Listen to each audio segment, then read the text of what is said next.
So. Can you tell us about some of the excitement surrounding Mason's entry into the Final Four? Sure. I think it started the kind of the nervous week. We lost in the conference tournament to Hofstra, actually in the second round, the semifinals. So we didn't even make the finals, which I thought was just a foregone conclusion that we would get there. So Mason was actually hosting the women's conference tournament that following week over at Eagle Bank, then the Patriot Center. And I remember all of us working. I was doing for the CAA hired me since I was here at Mason to do their internet broadcast of the women's games. So I'm doing, even if it's Delaware Hofstra, I'm down there calling the women's Delaware Hofstra game. And I remember at halftime in between games, people coming over and we're checking scores of the other tournaments for the men to see, okay, did any of the favorites lose? Would that knock us off the bubble? How are we going to get in? Or are we not going to get in? So you're rooting for everybody that should win to get in. And I think it was either Thursday or Friday of that week, with the selection coming up on Sunday, that I finally turned to a bunch of people at Mason and said, look, we're in. Let's stop talking about this. We're going to be in. Let's not worry about it. We're in. Mm-hmm. I had no idea. I had no inside information. I was just tired of talking about it. Right. So Sunday comes, and I know the team got together over at Coach Larinaga's house. I actually went over to Brian's Grill across the street with a bunch of friends, and we're watching the brackets come out, and the first couple come out, and we're not in it. And everybody's kind of looking like, okay, so who are we going to host in the NIT? Because we're probably going to get a home game. And then name comes up, and we see it's Michigan State. The place goes crazy. And then, the whirlwind of 3 weeks starts. And you go to, to Dayton, and you beat Michigan State in the first round without the suspended guard, Tony Skinn, for the first round. And people are stunned. And then you play North Carolina, and they get down 16-2 and come back and win. And you're watching Roy Williams slam a chair down while our guys are all smiles and high-fiving, and you just sit there. And again, it was just mind-numbing to think, oh my gosh, we just beat Michigan State. We're George Mason. We're not supposed to have this happen. And you get back to campus, and there's the sign as you're coming up 123 from 66 coming north towards campus, and right there at the corner of 50 and 123, there's a big banner congratulating George Mason and on to the Sweet 16. As far as we knew, people around here in Fairfax didn't care about George Mason at all. I mean, it was kind of like, wow, all of a sudden everybody's happy for us. This is great. So I think it just kind of opened up a lot of people's eyes, not only nationally, but more importantly, just locally, that people are like, this university that's right in the middle of Fairfax County and right on the border of Fairfax City, it's pretty good. And then we get to play down at D.C., and that was incredible. So the UConn game, to come back and riding on the bus and to see the thousands of people that have packed into the Patriot Center, and you just look up and go, this is amazing. This is more people here than we had for some regular season games.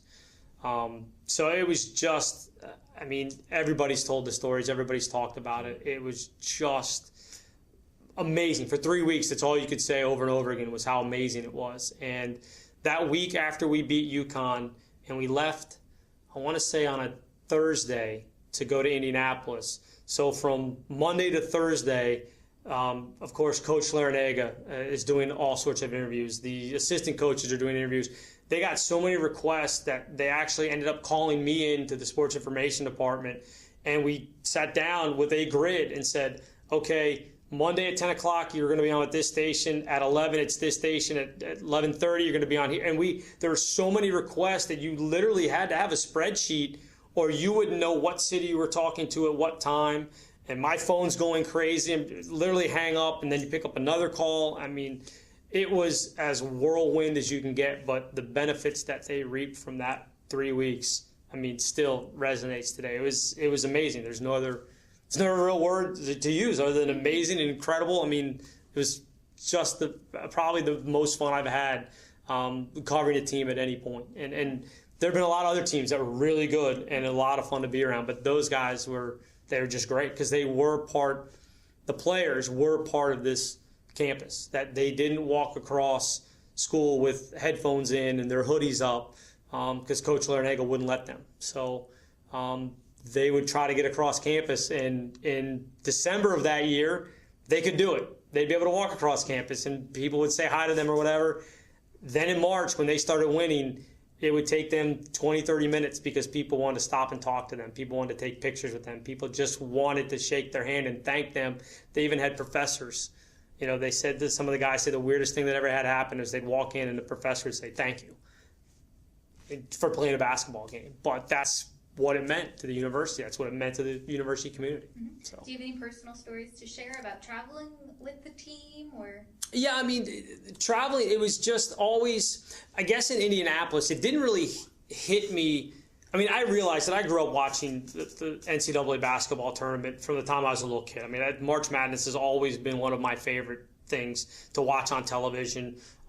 Even covered it. Mason a couple times was a host school when they would play over in D.C. or at the Cap Center. So I actually got to go and work a few of them just because I love being around college basketball, that kind of stuff. So I understood what we were doing was very unusual, but I didn't understand how much nationally people had really latched onto our story, because you are going from city to city and you're at the practices and you're kind of focused in on what you're doing. You tend not to see everything else that's going on around you. But when we got to Indianapolis, they had a practice at one of the local high schools, and practices were closed. Now, I could go in for, being a member of the traveling party.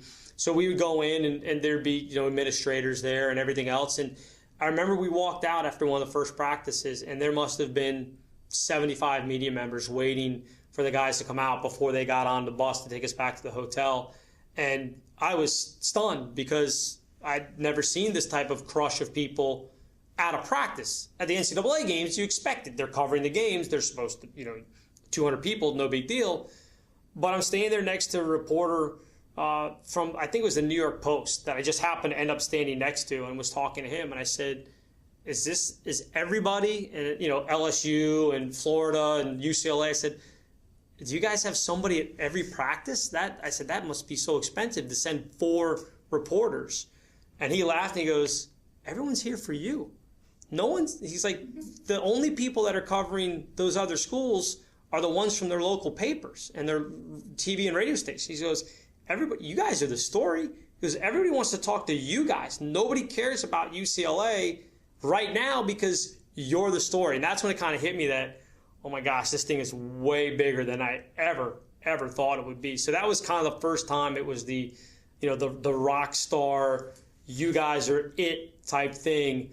And even in downtown Indianapolis, when we're staying at the hotel, the crowds that would be out front when we would leave to go to a practice or leave to go to that game, and you would have to have security people making an opening for you to walk to the bus. And of course, had nothing to do with me, but just being that part of it, I felt like, okay, this is what it must be like to be like the sound guy for like a hot rock band, where no one's there to see you, but you still get all the same treatment of get out of the way. Oh, you're with them. All right, you need to go on through. I mean, it was incredible. And the first time that they practiced at the RCA Dome in Indianapolis, and you just stood and looked around and went, oh my gosh, there's going to be 30,000 people watching them play basketball. This is amazing. So again, all the stories kind of blur together as far as the travel, because you're on the bus, you get off the plane, you're going to all these places. It wasn't that much different than regular road trips, except the arenas were bigger, maybe more people were there to see you. The press took a little bit longer after the games. There wasn't anything different or interesting about what we were doing. It wasn't until we got to Indianapolis that you felt that crush. And I think part of it was because we played at D.C. for the Sweet 16 round and the regional final, the round of 8.